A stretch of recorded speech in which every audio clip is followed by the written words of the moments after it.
अस्सलाम वालेकुम नाजरीन, स्वागत है आपका मेरे अपने चैनल आसमास किचन में। तो आज हमारे किचन में बन रहा है बहुत ही यम्मी सा डेजर्ट चॉकलेट बिस्किट पुडिंग। तो हमने यहाँ पर एक पैकेट गुड डे बिस्किट लिया है और एक कप हम यहाँ डार्क चॉकलेट लेंगे। ये हम लेयर लगाने के लिए लेंगे। और यहाँ पर हमने 300 ग्राम दूध लिया है। 2 टेबल स्पून कस्टर्ड पाउडर लेंगे और 150 ग्राम ली हमने यहाँ पर पाउडर चीनी और 1/4 कप लेंगे हम यहाँ fresh cream, 1 teaspoon vanilla essence. तो सबसे पहले हम पुडिंग को तैयार कर लेते हैं। तो यहाँ हम एक बर्तन में दूध को डाल देंगे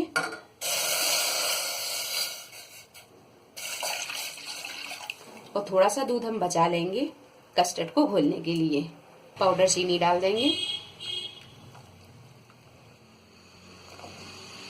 और यहाँ हम क्रीम को भी डाल देंगे और थोड़ी सी क्रीम हम बचा लेंगे चॉकलेट को मेल्ट करने के लिए। तो जब तक ये पकता है उतनी देर में हम यहाँ कस्टर्ड को भी घोल कर तैयार कर लेते हैं। तो ये दूध हम कस्टर्ड में डाल देंगे, इसे हम अच्छी तरह घोल लेंगे। इसमें एक भी गुठली ना आए, हमें इस तरीके का घोलना है। तो कस्टर्ड को यहाँ हमने अच्छी तरह घोल लिया है, आप यहाँ देख सकते हैं। और जब दूध यहाँ थोड़ा सा पक जाए तो अब डालेंगे हम इसमें ये कस्टर्ड पाउडर का घोल और यहाँ हम घोल को थोड़ा थोड़ा डालेंगे और इसे चम्मच चलाते जाएंगे।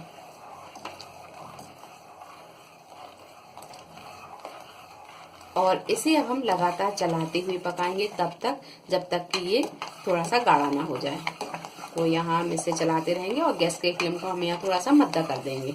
तो आप यहाँ देख सकते हैं कि ये कस्टर्ड थोड़ा सा गाढ़ा हो गया है, ये देखिए। अब कर देते हैं हम गैस को बंद और जब ये थोड़ा सा ठंडा हो जाए तो अब डाल देंगे इसमें ये वनीला एसेंस।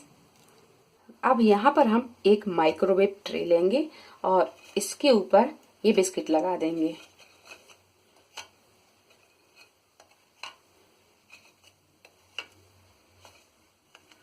हमने यहाँ ये बिस्किट की डबल लेयर लगा दी है और ये जो हमने पुडिंग बनाई है ये पुडिंग को हम इस पर लगा देंगे।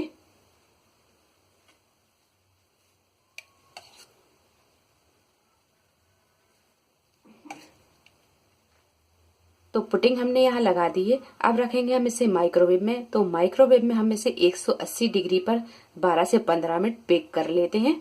इसे हमने 12 से 15 मिनट 180 डिग्री पर बेक कर लिया है। आप यहाँ देख सकते हैं कि ये अच्छी तरह बेक हो गया है। अब रखेंगे हम इसे एक तरफ और ये जो हमने डार्क चॉकलेट ली है इसमें डालेंगे हम ये 2 टेबल स्पून क्रीम जो हमने बचाई हुई थी वो डाल देंगे। तो अब हम इसे माइक्रोवेव कर लेंगे। तो 40 से 45 सेकंड के लिए हम इसे माइक्रोवेव कर लेते हैं। तो चॉकलेट को हमने यहाँ मेल्ट कर लिया है। अब ये पुडिंग पर हम ये पतली सी लेयर लगा देंगे।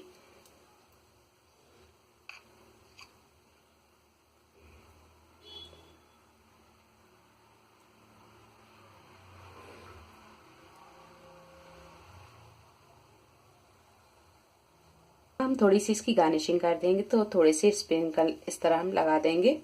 तो यहाँ हम थोड़े से ड्राई फ्रूट भी डाल देंगे। तो ड्राई फ्रूट में काजू, बादाम और पिस्ता है। इसकी जगह आप चोको चिप्स भी डाल सकते हैं या फिर जो हमने बिस्किट लगाए हैं उसका थोड़ा सा चूरा करके भी आप ऊपर से लगा सकते हैं। तो लीजिए, चॉकलेट बिस्किट पुडिंग बनकर तैयार है। जब ये अच्छी तरह ठंडी हो जाएगी फिर हम इसकी कटिंग करेंगे। तो पुडिंग को रखे हुए पूरे 4 से 5 घंटे हो गए हैं और ये अच्छी तरह सेट हो गया है। अब कर लेते हैं हम इसकी कटिंग।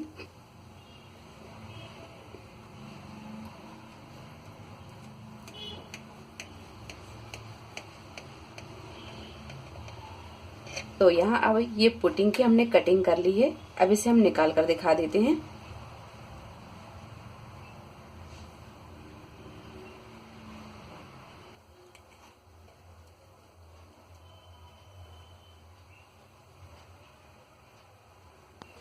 लीजिए, बहुत ही मजेदार ये चॉकलेट बिस्किट पुडिंग बनकर तैयार है। उम्मीद है आपको हमारी ये वीडियो पसंद आई होगी। वीडियो पसंद आए तो इसे लाइक और शेयर करें, मेरे चैनल को सब्सक्राइब करें। तो अगली एक नई रेसिपी के साथ फिर हाजिर होते हैं। तब तक आप अपना ख्याल रखें। अल्लाह हाफिज।